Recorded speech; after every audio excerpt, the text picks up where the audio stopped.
नमस्कार मित्रांनो, फिएटेक मराठी या युट्यूब चॅनलमध्ये आपल्या सर्वांचे स्वागत आहे. तर मित्रांनो, आता 2025 संपत आहे आणि 2026 ला काही दिवसांमध्ये सुरुवात होत आहे. तर तुमचं जे 2025 आहे ते पूर्ण वर्ष असंच जर वाया गेलं असेल आणि तुम्हाला 2026 मध्ये युट्यूब चॅनलवरती काम करायचं असेल किंवा तुमचं चॅनल असेल, तर मित्रांनो तुमचं अगोदर युट्यूब चॅनल असेल आणि त्याच्यावरती तुम्ही जर 2025 मध्ये व्यवस्थित काम केलं नसेल, तर 2026 मध्ये त्या युट्यूब चॅनलवरती कसं काम करायचं, काय काम करायचं, जेणेकरून तुमच्या चॅनलवरती चांगल्या पद्धतीने व्ह्यूज येतील आणि तुमचं युट्यूब चॅनल जे आहे ते मॉनिटाईज होईल मित्रांनो.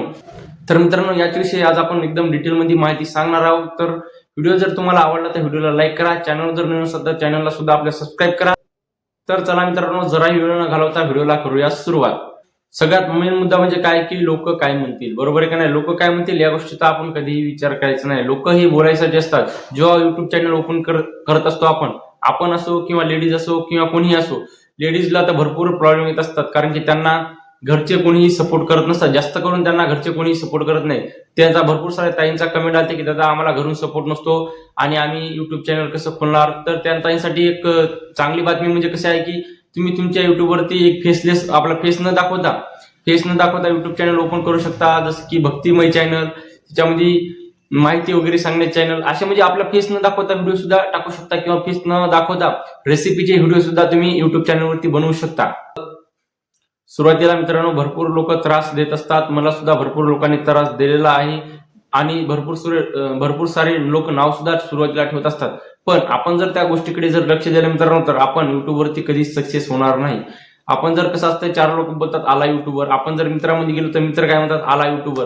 म्हणजे ते काय असतं मित्रांनो, ते आपल्याला नावं ठेवत असतात. पण त्या गोष्टीकडे आपण अजिबात लक्ष द्यायचंच नाही. आपण आपल्या कामावरती फोकस करायचा.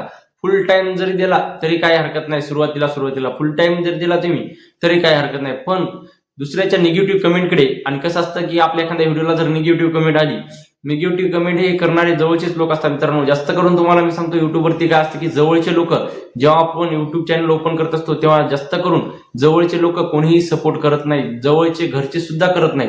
मला अनुभव आहे मित्रांनो, त्यानुसारच मी तुम्हाला सांगत आहे. कोणीही लाईक फॉलो काही करत नाही. शेजारी पाजारी तर अजिबात चुकून करत नाही. तर मित्रांनो, मी तुम्हाला सांगायचा उद्देश काय, तुम्ही कधी पण चेक करा, तुमच्या व्हिडिओवरती लाईक कमेंट ही जवळच्या माणसाची कधीच नसते. एखादी जर सोडली, एक 4-2 जर सोडल्या आपण, तर दुसरी लाईक कमेंट ही कोणाची नसते. तर मित्रांनो, तुम्ही ऑब्झर्वेशन करून मला सांगू शकता खरंच लाईक कमेंट येतात का. त्यामुळे आपलं फुल फोकस कसा असला पाहिजे, आपल्या कंटेंटवरती असला पाहिजे. आपलं कंटेंट किती क्वालिटीचं बनवायचं, काय बनवायचं, कसं बनवायचं, एकदम फुल फोकस आपल्या कंटेंटवरती असला पाहिजे. त्यानंतर आपलं रेग्युलर व्हिडिओ अपलोड करणे, डेलीच्या डेली व्हिडिओ अपलोड करणे, दररोज आपल्या व्हिडिओमध्ये कसा बदल करता येईल या गोष्टीकडे सुद्धा फोकस करणे.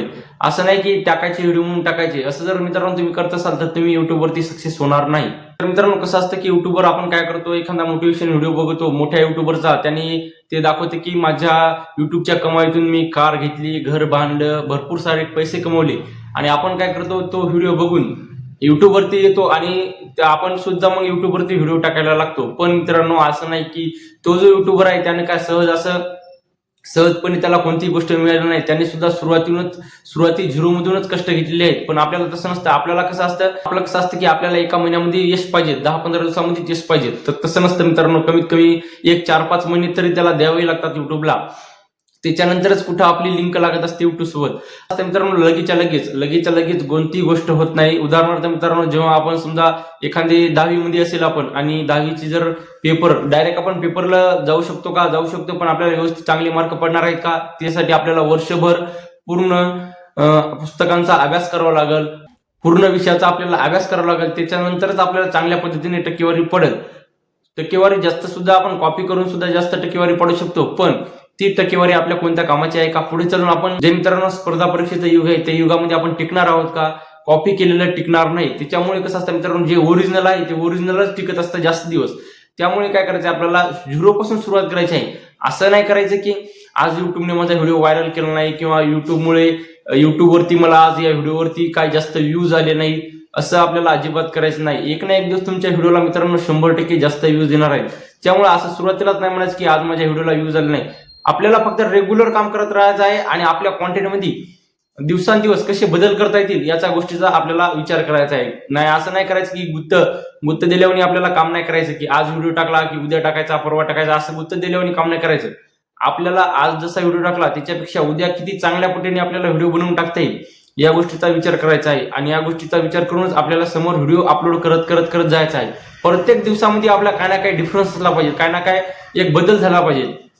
सुरुवातीचे जसे व्हिडिओ असतात तसेच आपले शेवटपर्यंतचे व्हिडिओ नसले पाहिजेत. हिंदी क्रिएटर जे आहेत ते भरपूर सारे पुढे गेलेले आहेत. हिंदी क्रिएटर भरपूर सारे युट्यूबवरून पैसे सुद्धा कमवत आहेत. आपले जे मराठी क्रिएटर आहेत, मराठी ताई दादा आहेत, त्यांना आणखी युट्यूब बद्दल माहिती नाही. भरपूर खेड्यामध्ये अशी सुद्धा परिस्थिती आहे की त्यांना आणखी सुद्धा माहित नाही की युट्यूबवरून पैसे मिळतात. त्यांना जर आपण सांगितलं किंवा एखाद्या मित्राला ताईला सांगितलं की युट्यूबवरून पैसे मिळतात, तू युट्यूब चालू कर किंवा असं कर, तर ते म्हणतात युट्यूबवरून कुठे पैसे मिळत असतात का, फेसबुकवरून कुठे पैसे मिळत असतात का. म्हणजे खेड्यातली मानसिकता आणखीन सुद्धा मित्रांनो अशीच आहे की त्यांना सुद्धा आणखीन सुद्धा वाटतं की युट्यूब सोशल मीडियातून काय कुठे पैसे मिळत असतात का. पण तसं नाही मित्रांनो, सोशल मीडियावरून भरपूर सारे पैसे मिळतात. हिंदी क्रिएटर भरपूर सारे पैसे कमवत आहेत. आपले मराठी बांधवच फक्त मागे राहिलेले आहेत. त्यामुळे आपले मराठी बांधव कसे पुढे जातील या गोष्टीचा सर्वांनी विचार करायला पाहिजे आणि सर्वांनी एकमेकांना सपोर्ट करून पुढे जायला पाहिजे मित्रांनो. तर आपलं मराठी क्रिएटर तसं नसतं. आपल्या मराठी क्रिएटरचं आपलं कसं असतं, एक जर पुढे गेला तर लगेच त्याला मागं वळायचं, मागं कसा येईल तो हा प्रयत्न करत असतात जास्त करून. तर मित्रांनो, आशा करतो या व्हिडिओमधून तुम्हाला थोडीफार माहिती मिळाली असेल. आणि हे आपल्या मराठीमधून युट्यूब चॅनल आहेत. माझे ऑलरेडी 3 युट्यूब चॅनल मॉनिटाईज झालेले आहेत, कृपावंत वारकरी, आवडी विठ्ठलाची आणि आवडी शेतकऱ्याची. त्याच्यामुळे मित्रांनो हे फक्त मी मराठी क्रिएटरसाठी युट्यूब चॅनल बनवत आहे. मराठी क्रिएटर आपले कसे पुढे जातील या गोष्टीसाठीच मी धडपड चालू आहे. तर मित्रांनो, तुम्हाला व्हिडिओ आवडला असेल तर लाईक सबस्क्राईब नक्की करा. चला भेटूया पुढच्या व्हिडिओमध्ये. धन्यवाद.